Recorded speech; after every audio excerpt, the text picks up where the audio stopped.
கனகராஜ், மாவட்ட தலைவர், பாரதிய ஜனதா கட்சி.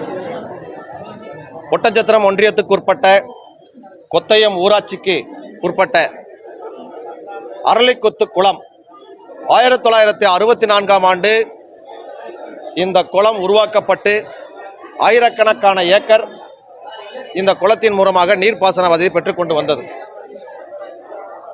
உள்ளூர் அமைச்சருக்கு வேண்டியவர்கள் இந்த குளத்தினை சுற்றுவட்டார பகுதிகளில் 250க்கும் மேற்பட்ட ஏக்கர் நிலங்களை வாங்கிவினார்கள். நாங்கள் வேறு ஏதோ இதற்காக வாங்கிறாள் என்று விட்டுவிட்டோம்.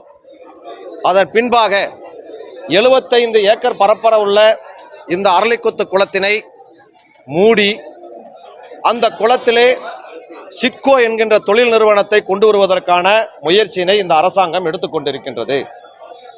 உலக வரலாற்றிலேயே எங்கும் இல்லாத அளவிற்கு ஒரு நீர்நிலையை மூடி அங்கே ஒரு தொழிற்சாலை செய்ய கொண்டு வருகின்ற என்கின்ற படுபாதக செயலினை இந்த அரசாங்கம் செய்கின்றது. கடந்த 10 நாட்களுக்கு முன்பாக வட்டாட்சியர் அவர்கள் A1 நோட்டீஸை சர்வ் செய்திருக்கிறார். அதாவது யாரெல்லாம் இங்கு தொழிற்சாலை வருவதை ஆட்சேபனை தெரிவிக்கிறீர்களோ, வேண்டாம் என்று மறுப்பு தெரிவிக்கிறவர்கள் நேரில் ஆஜராகி தகவல் தெரிவிக்கலாம் என்று A1 நோட்டீஸ் வழங்கியிருந்தார்கள்.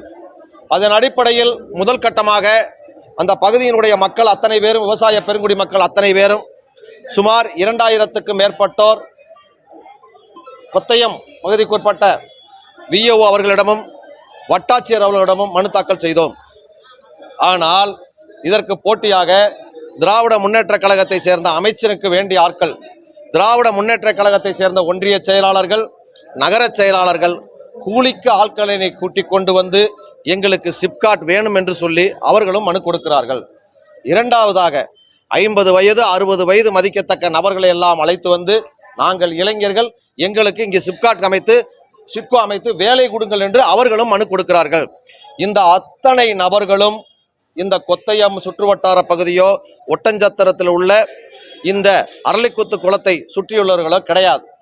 அவர்களுக்கும் இந்த பகுதிக்கும் சம்பந்தமே இல்லாமல் இந்த திண்டுக்கல் மாவட்டத்தினுடைய பல்வேறு பகுதிகளிலிருந்து கூலிக்கு ஆட்களை கூட்டிக் கொண்டு வந்து இங்கு சிட்கோ வேண்டும் என்று மனு தாக்கல் கொடுக்கிறார்கள். அந்த இதை செய்யக்கூடாது என்பதற்காக இன்றைக்கு 3000க்கும் மேற்பட்ட பொதுமக்கள் இன்றைக்கு இங்கே கலெக்டர் அலுவலகத்துக்கு வந்து எங்களுடைய கோரிக்கையான எங்களுக்கு சிட்கோ வேண்டியதில்லை, அரளிக்குத்து குளத்திலே உள்ள மதகுகளை சரி செய்து கரையினை பலப்படுத்தி மீண்டும் அங்கு நீர்பிடிப்பு பகுதியாக மாற்ற வேண்டும் என்று சொல்கிறோம். ஆனால் அரசாங்கம் அனைத்து ரெக்கார்டுகளிலும் இவர்கள் தரிசு என்று மாற்றிவிட்டார்கள். இதில் இன்னொன்று என்று சொன்னால், அதாவது குடிமராமத்து பணி என்று 2019 நடந்தது அத்தனை பேருக்கும் தெரியும். அதில் என்ன பண்ணியிருந்தாங்கன்னா, குளத்தை தூர்வாடுறதுக்காகத்தான் அந்த பணியே. அந்த 2019ஆம் ஆண்டு குடிமராமத்து பணி இந்த அரளிக்குத்து குளத்தில் நடைபெற்றிருக்கிறது. ஆனால் இன்றைக்கு ரெக்கார்டுல இது தரிசுங்கிறாங்க. அப்ப தரிசுல வந்து குடிமராமத்து பணி நடைபெற்றுச்சா? நான் 2 கேள்வி கேட்கிறேன். அப்ப தரிசுல குடிமராமத்து பணி செய்திருந்தால் இது மிகப்பெரிய மோசடி. இல்ல அன்னைக்கு குளமா இருந்தது, 2019 குளமாக இருந்தும் குடிமராமத்து பணி செய்த குளம் 2021 எப்படி தரிசு நிலமாக மாறியது? இதுதான் அத்தனை விவசாயிகள் கேட்கிறாங்க. கிட்டத்தட்ட அந்த பகுதியில் வாழ்ந்திருக்கக்கூடிய 50-60 வருடமாக அங்கே விவசாயம் செய்திருக்கிற அத்தனை பேர் விவசாயம் வந்திருக்காங்க. அவங்க அத்தனை பேரும் குளம்னு சொல்றாங்க. கலெக்டர் என்ன சொல்றாங்கன்னா, ரெக்கார்டுல குளம் இல்லைங்கிறாங்க. ரெக்கார்டு அரசாங்கம் பூரா திருத்திருச்சுன்னு சொல்லி நாங்கள் பகிரங்கமான குற்றச்சாட்டே பண்றோம். அதே போல இதனுடைய போராட்டங்கள் தொடர்ந்து அடுத்து ஆரம்பிக்க போறோம். இன்று மாலை அனைத்து கிராமங்களில் உள்ள அனைத்து பொதுமக்களும் விவசாயிகள் அத்தனை பேரும் இந்த அரசாங்கத்திற்கு இந்த சிட்கோ எங்களுக்கு தேவையில்லை என்பதை வலியுறுத்தி அனைத்து வீடுகளிலும் கருப்பு கொடியினை ஏந்தி போராட்டம் செய்ய உள்ளோம். அனைத்து வீடுகளிலும் கருப்பு கொடி கட்டி எங்களுடைய எதிர்ப்பை தெரிவிக்க உள்ளோம். ஒன்று, வரக்கூடிய 2ஆம் தேதி சுற்று வட்டாரத்தில் இருக்கக்கூடிய அனைத்து பஞ்சாயத்துகளிலும் எங்களுக்கு குளம்தான் வேண்டும், குளத்தை சீரமைக்க வேண்டும் என்று தீர்மானம் போட்டு, அதே போல இந்த சிட்கோ இங்கு வர தேவையில்லை என்கிற தீர்மானத்தையும் போடுவதற்கான முயற்சியிலே நாங்கள் அத்தனை பேரும் ஈடுபட உள்ளோம். பொதுமக்களுடைய கோரிக்கை ஏற்று போட வேண்டும்.